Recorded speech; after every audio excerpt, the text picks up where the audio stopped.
So okay, so what I've said here, sort of morally speaking, what I've said is that our construction, this de-abelianization or abelianization construction, is sort of compatible with the formal WKD asymptotics, and this is the precise sense in which I mean it. Now that's a property which really depended on my choosing these particular trajectories. Well, I could have deformed them a little bit, but not too much. So up till now, you might have wondered, I'm making a big deal of drawing exactly these S-walls, satisfying exactly this equation, but then all I use them for is this de-abelianization, which seems very topological. What's interesting about this particular way of doing the construction? So one answer to that is that doing it this way, it comes out compatible with WKD. If you do something random, it doesn't. Of course, the other answer is that if you were already interested in trajectories of quadratic differentials and you wanted to prove their wall crossing formula, then you have to use these particular S-walls. Okay.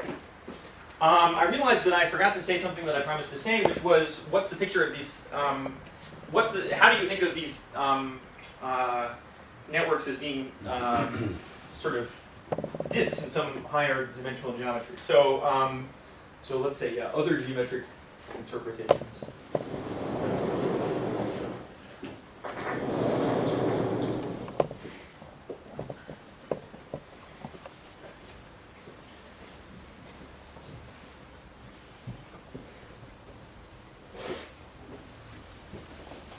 Well, this won't be a complete answer, but it's a partial answer to the question. So other geometric interpretations of BPS networks.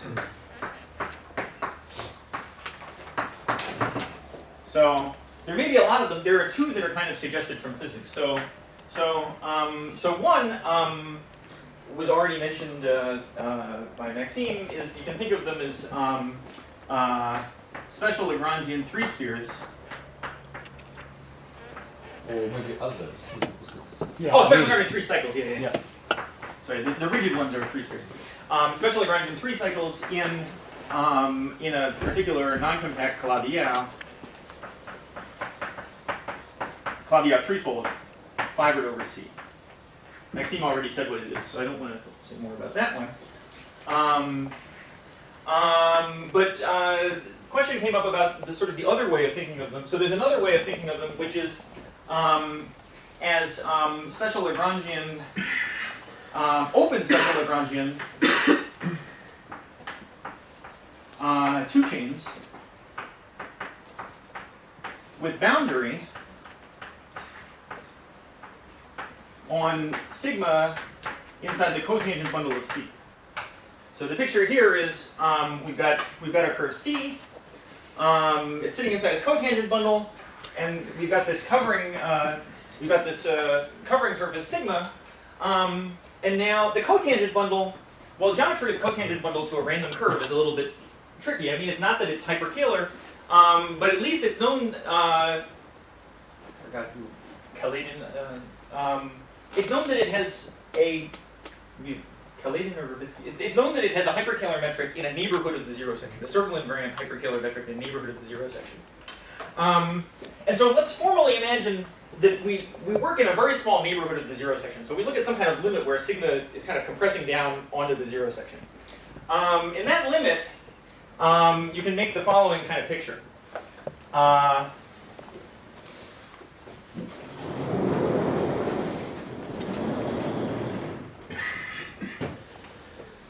I'll first draw the picture for k equals 2, where I understand it best.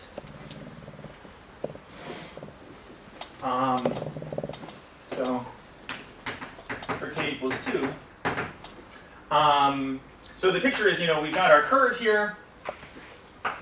It's got one of these things in it. And so now there's the double cover upstairs. The double cover looks kind of like this. So this is inside the cotangent bundle of C. Two sheets. So, so before we've been looking at the lift of this thing to,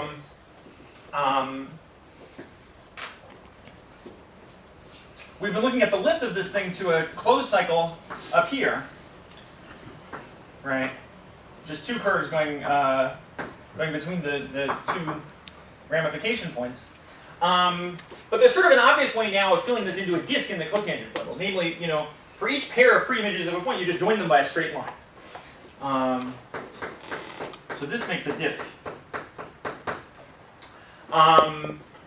And so the idea is that this disk, you know, it's a little bit complicated, but the idea is that in some kind of scaling limit where this sigma sort of smashes down onto the curve C, this disk should become special Lagrangian. So this is Fukaya after hyperkähler twist, right? I don't know about this Fukaya thing, Yeah. so it'll be great to. I think it will be holomorphic in different, just homomorphic disk and some other stuff. That's right. That's right. The holomorphic disk and some other complex structure. Curve for Lagrangian and disk for holomorphic disk. Okay, great. So okay. The way I want to say it is that this is a special Lagrangian disk, special Lagrangian disk with phase theta. And apparently this is the same as Fukaya O. That's right. So I always wondered if someone had made this picture, this sort of degeneration picture rigorous. So you say Fukaya O did it.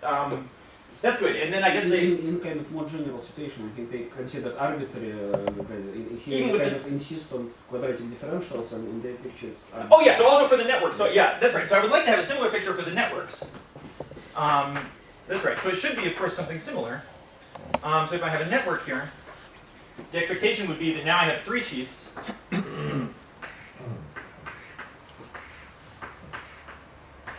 And I have sort of, right, something connecting sheets 1 and 2, something connecting sheets 1 and 3, and something connecting something somewhere else, connecting sheets. That's a terrible picture. Connecting these three sheets, and they have to somehow join. It's a little subtle exactly how they join here.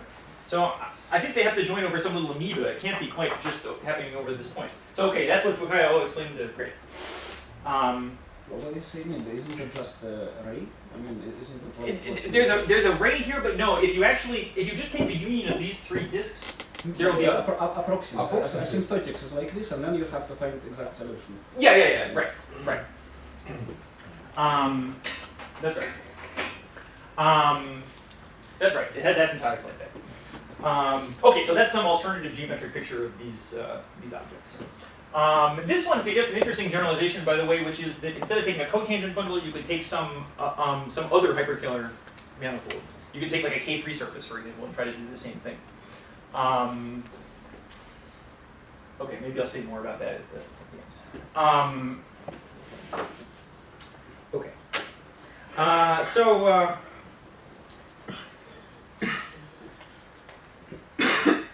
So now I want to finally talk about one sort of application of this this compatibility with WKB that I just mentioned. And it's a kind of funny geometric application of the whole wall crossing story, which is, I should say that all of the things I'm saying now are somehow close to the things that Maxime said in the morning, both this and the thing I'm about to say.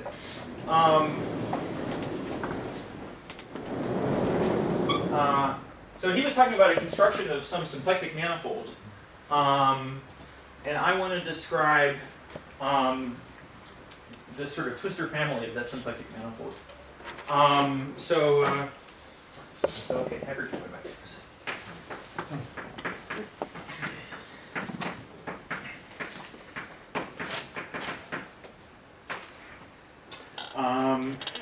So this is sort of an application of this WKB and the word immunization.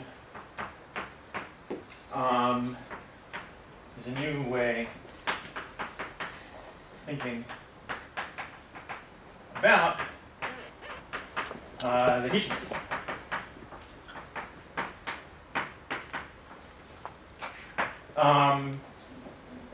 So it's the same as Maxime said, but I want to emphasize a different part of the structure. So let's consider again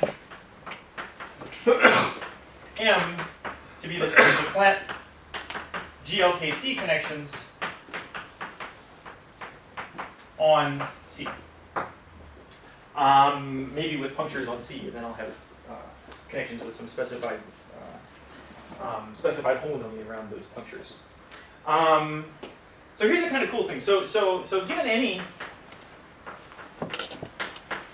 nabla in M, this is obviously a complex space, but you wouldn't think a priori that it has more structure than that. But there's something kind of amazing that you can do. You can find a decomposition. You can find a decomposition of this complex connection into parts. Break it into sort of 3 parts. Like this. So this is I think the idea is originally due to Hitchin, but also studied by Simpson, Corlett, Donaldson. This what I'm about to say is some hard analytic theorem. You can find a decomposition. Sorry. Actually, any nabla, not quite any nabla, it has to obey some conditions. So it has to obey this so-called stability condition. But in the case with punctures, with arbitrary residues, it will be automatically satisfied, so don't worry about it too much. So you can find a decomposition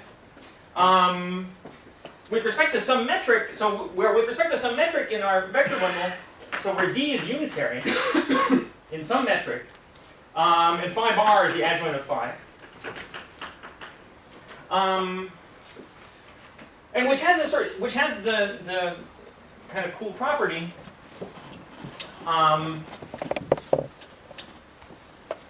Twice 1-0 form, 5-1 form. Yeah. Yes. Right. So D is a unitary connection. Phi bar is the adjoint of phi, and phi is a 1-0 form. 1-0 form in GL GLKC. And phi bar is 1 form. So you can find a decomposition like that, which has this kind of cool property that well, it obeys these 2 equations. So the curvature. So the original connection was flat. This connection D is not flat, but its curvature is constrained. It's constrained to be equal to the commutator of phi and phi bar. So those are both some GLKC value 2 forms. And then the other thing is that no, sorry, these are real 2 forms. These are UNO, UK value 2 forms. And the other thing is that this form phi is actually, it's not holomorphic, but it's covariantly holomorphic with respect to this connection. So you can find a decomposition like that obeying these equations. We call these equations stars. So these are the Hitchin equations. They are, if they look funny, one way of getting them is to take self-Lie angles in 4 dimensions and reduce it to 2 dimensions. Okay, so let me, rather than starting with nabla, let me just start with phi and d. So I'll think of M as being the moduli space of these pairs phi d rather than as moduli space of nablas. So let's start with the pair phi d. Well, what did I gain? I mean, we can build, of course, this flat connection from them. So we can build, I can reconstruct nabla just from this, but actually I can do more. I can make a whole 1-parameter family of flat connections. So nabla zeta.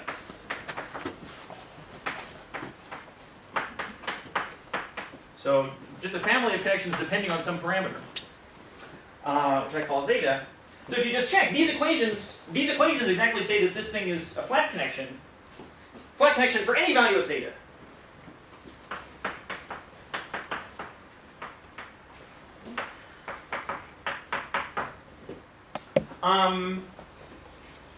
So it's a kind of funny structure. I mean, what this says is that the moduli space M, if I think of M as being the moduli space of these pairs phi comma d, then it's identified with the space of flat connections, but it's identified with the space of flat connections in many different ways.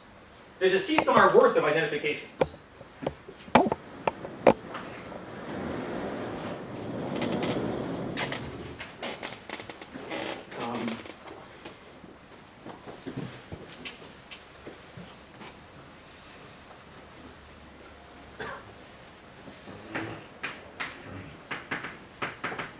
So M is identified with,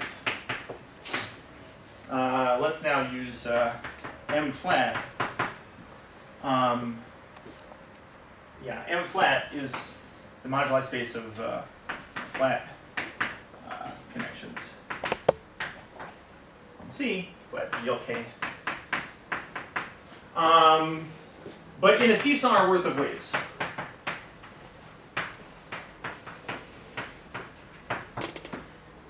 Okay. So in particular, you know, this thing over here, this moduli space of flat connections, is a complex manifold.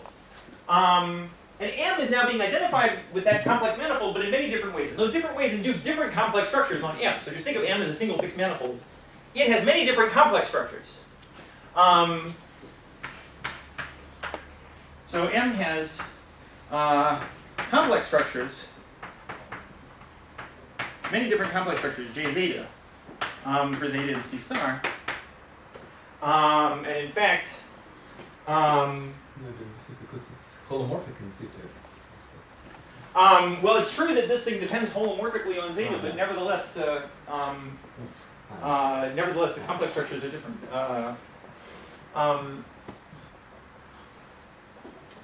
So M acquires a whole bunch of different complex structures this way, and in fact, this family even has limits, so you can take zeta equal to 0 or infinity. So, in fact, zeta is CP1. But that's not obvious from the way I presented it, but that's also true. Okay. So in particular,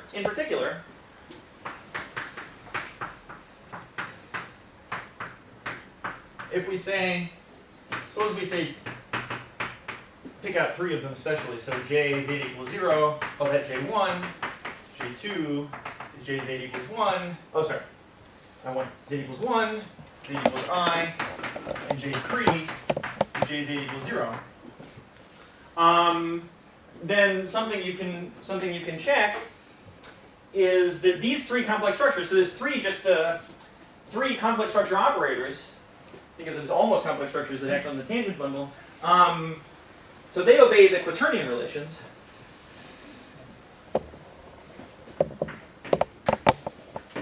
So Ji squared is -1, of course, because they're complex structures, but also J1, J2 equals J3, and cyclic permutations. So this thing has a sort of quaternion worth of complex structures acting on it. But in fact, it's not just quaternion, it's a whole 2-sphere worth of complex structures.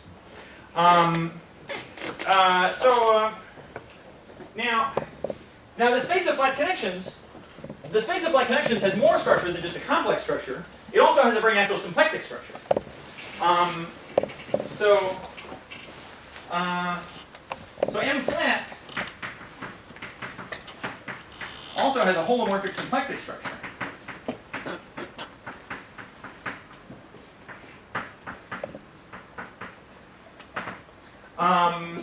Which is easiest to define. So just for the sake of writing a formula, I'll tell you how this thing is defined. But you'll see it's somehow not a very explicit thing. So the idea is to regard it. So to see this holomorphic symplectic structure, what you do is you regard it as a symplectic quotient.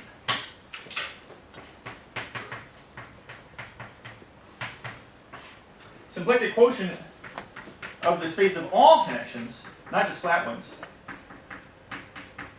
The space of all connections. So it's an enormous infinite dimensional space. By the action of the gauge group, which is also an infinite dimensional group. But the advantage is that on the space of all connections, it's very easy to write down the symplectic structure. So the symplectic structure is just, if you have 2 variations of the connection, and you want to evaluate omega on them, you just wedge them together and then take the trace. So integral of the vertical curve. So that's kind of infinite dimensional construction of the thing. So this M flat anyway has a holomorphic symplectic structure, but like not a super explicit one. At least naively, not a super explicit one. But okay, it's there, and so that also gets pulled back by these identifications. So our manifold M, because it's isomorphic with M flat in a C-star worth of ways, it also acquires a C-star worth of holomorphic symplectic structures.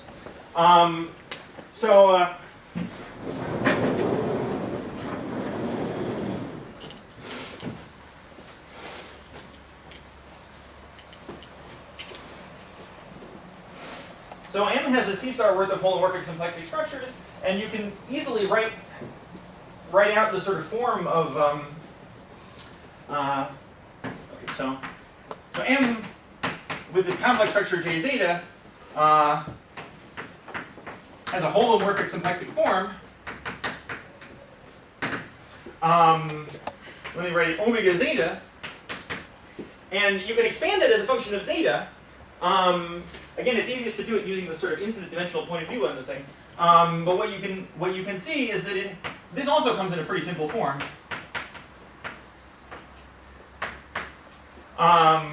It has a sort of expansion in zeta which just has 3 terms. So like this. So this follows from the infinite dimensional picture, but explicit formulas for these omegas certainly don't. That's not an easy thing to get.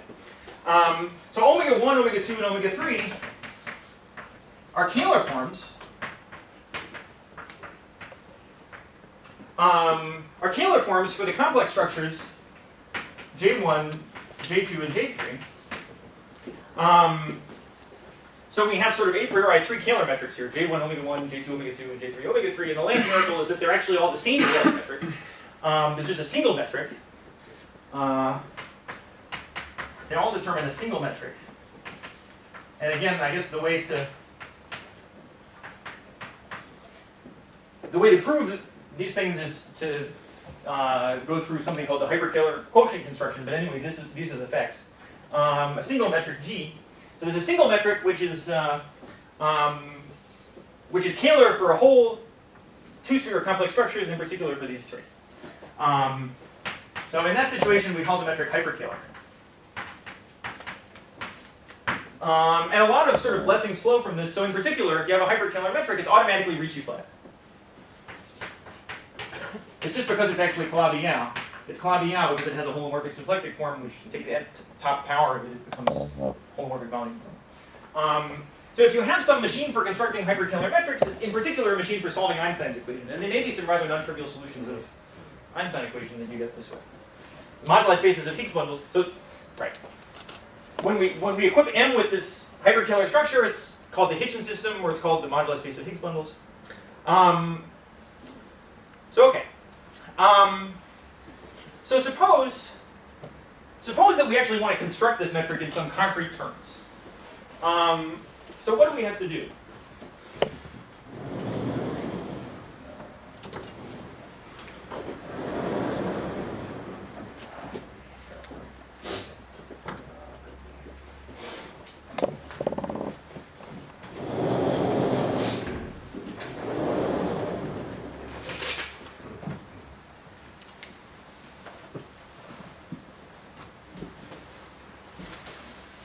So you can think of this problem as kind of a warm-up for the problem of constructing.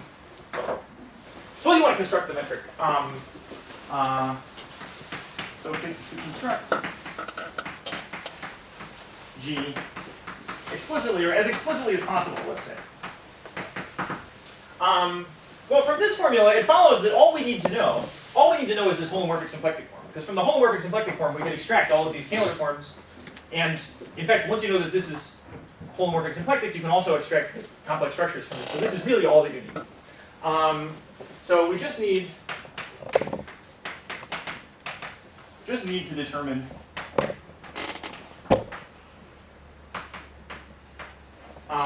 this holomorphic symplectic. But not like that, but in some sort of down-to-earth explicit way. Well, okay, that looks tough. The holomorphic symplectic structure looks complicated. So the good news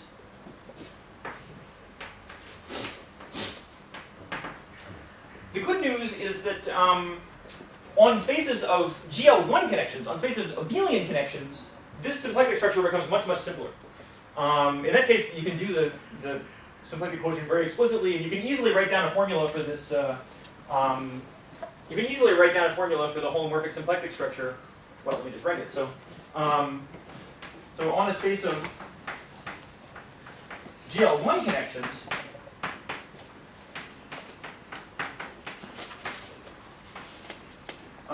over some space, let's say sigma, this holomorphic symplectic form is much simpler. Namely, so what is the space of GL1 connections? Well, concretely, the space of GL1, a GL1 connection is just specified by its holonomies around the 2G cycles. So this is C star. This space is really just C star to the 2G, just the same torus that was appearing in Maxime's discussion. So 2 times the genus of sigma. And this the symplectic form now is just the obvious symplectic form. So it's just let's see. Let's call the holonomies. So let x gamma be the holonomy around gamma and gamma, the first homology, then this homomorphic symplectic form, you just take d log of the holonomy. Think of this as a gamma dual value one form, and take its product with itself using the pairing on cycles. So, for example, if you just had a torus with just 2 cycles, it would just be the d log of the holonomy around one cycle, wedge d log of the holonomy around the other cycle. And in general, you choose some A cycles and B cycles and just take them like that. So those are Darboux coordinates. So on the space of GL1 connections, the holomorphic symplectic structure is really easy. Now the second good news is that this abelionization map that we constructed is actually a symplectic map, so it preserves the holomorphic symplectic structure. So that's also good. So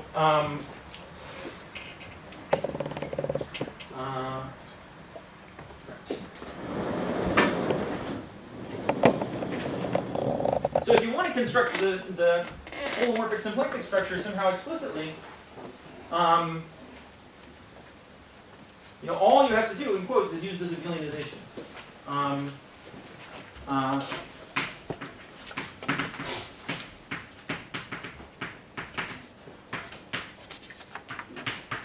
Preserves symplectic structure.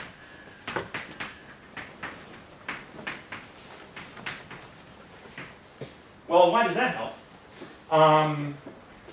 Why does that help? After all, the abelionization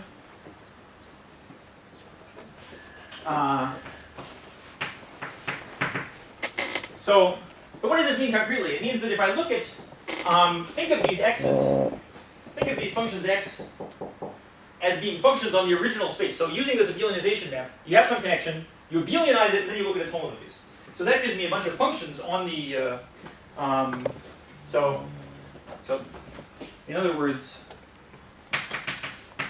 so if I pull back, pulling back these functions x gamma via the abelionization map gives sort of holomorphic Darboux coordinates.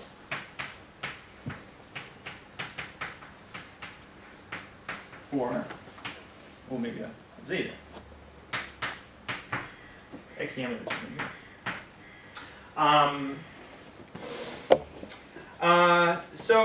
But why does that help? Because so these pulled back functions x gamma are still complicated functions. They're given by some complicated procedure. But we know actually a lot about them. So how do we determine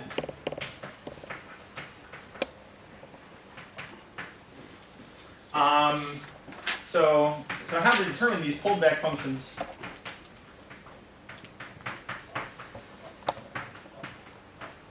x gamma, which map, so now I'm thinking of them as maps on the original M. From the original M into C star. How can we determine them? Well, it's still hard to write them directly, but we have a lot of indirect information about them. So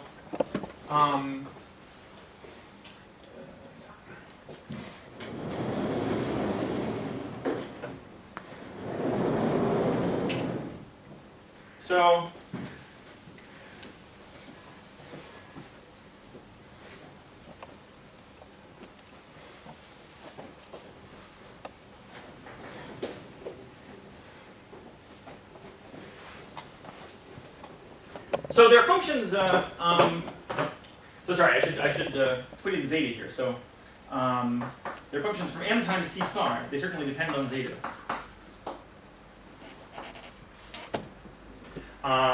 So remember, sorry, why did they depend on zeta? Any point of m, remember, gives me a whole one parameter family of connections, and I'm abelianizing that whole one parameter family.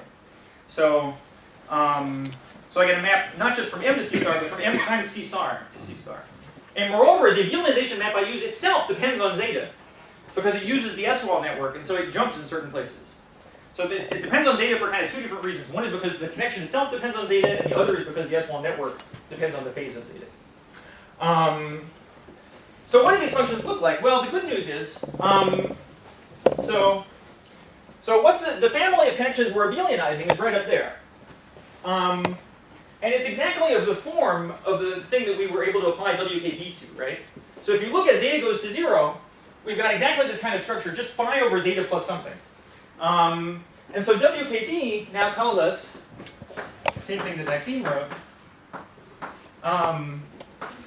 as zeta goes to 0, x gamma of zeta is asymptotic to, well, they become just the holonomies of the sort of formal WKB connection upstairs. And what were the holonomies of the formal WKB connection? Well, that was just got by integrating the eigenvalues over zeta. So what I get here is just z gamma over zeta. Z gamma, remember, was the period of this eigenvalue. So this was the leading behavior. So remember, the leading behavior of the WKB connection was exactly that it was exponential of the integral of 1 over zeta lambda on. So if you take the holonomy, of this formally abelianized connection whose flat sections are this, you just get the periods of this one form divided by zeta, which is this. Plus multiplied by some correction, all the subleading terms we don't know. They're difficult, they're somehow determined by WKB, but at least the leading behavior as zeta goes to 0, we understand. We hear there's some constant that can depend on everything except zeta. So we know that. And we know something else, which is that as zeta goes to infinity, so then there's a totally parallel story as zeta goes to infinity. Because there's a kind of real structure that exchanges the two sides. So here you get something similar just with z bar gamma multiplied by zeta. So we've kind of got some control over this function. It's a function which, well, we know exactly how it behaves at 0 and at infinity. Now, well, if it were a holomorphic function, of course, if it was honestly a holomorphic function, it would have to be constant on CP1. This is not a holomorphic function because it has these jumps, right? So the analytic structure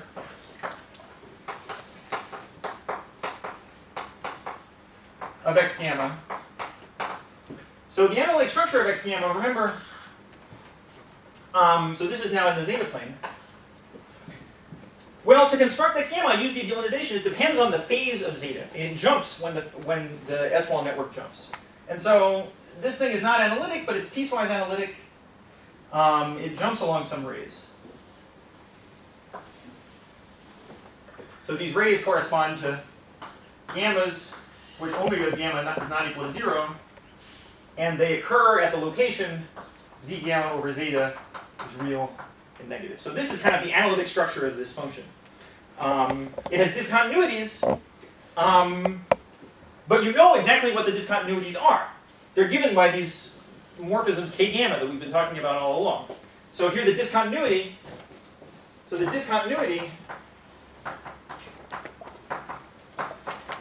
the x gammas is determined by, well, just given by. Discontinuity of the x gamma primes is given by this morphism k gamma to the omega of gamma. So the way Maxime said it this morning, he said that you're sort of gluing together different patches by this coordinate transformation. Here I'm doing essentially the same thing, but in a slightly different way. So we have a kind of complete control over this function. We know what its asymptotics are supposed to be, and we know exactly what it's not holomorphic, but we know exactly what its discontinuities are supposed to be. And in that situation, so that's what's called a Riemann-Hilbert, I think is generally called a Riemann-Hilbert problem. So you look for a function with specified discontinuities and specified asymptotics. And there's a machine for solving them, but I think in this case, maybe it's due to Dubrovin, there's a there's a particular machine for producing functions like that. You just have to write a certain integral equation.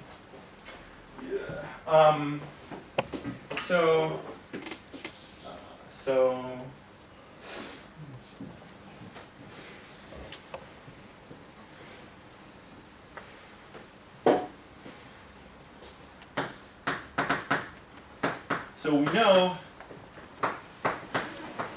asymptotics and discontinuities of x gamma.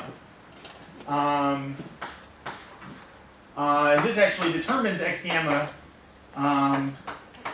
as the solution of an integral equation.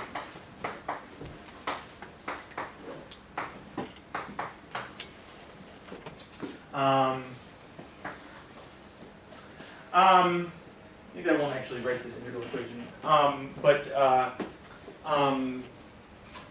but suffice to say that while you can't solve this, what can I say about it? So it's an integral equation, so you can't solve it exactly. Well, maybe I should just write it. No, I'm not going to write it. So there's some integral equation which you can solve. You can't solve it exactly, but you can easily show it admits a solution. You know, integral equations are somehow easier than differential equations, and this is a situation where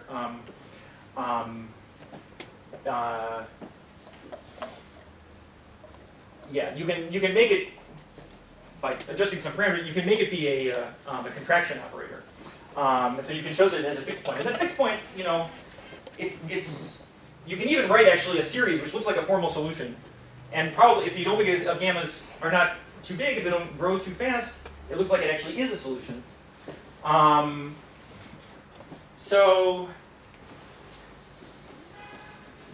let's just say, so this gives us sort of more explicit information about this hyperkilometric than I think has existed before. And you can use this to get really sharp estimates on what the behavior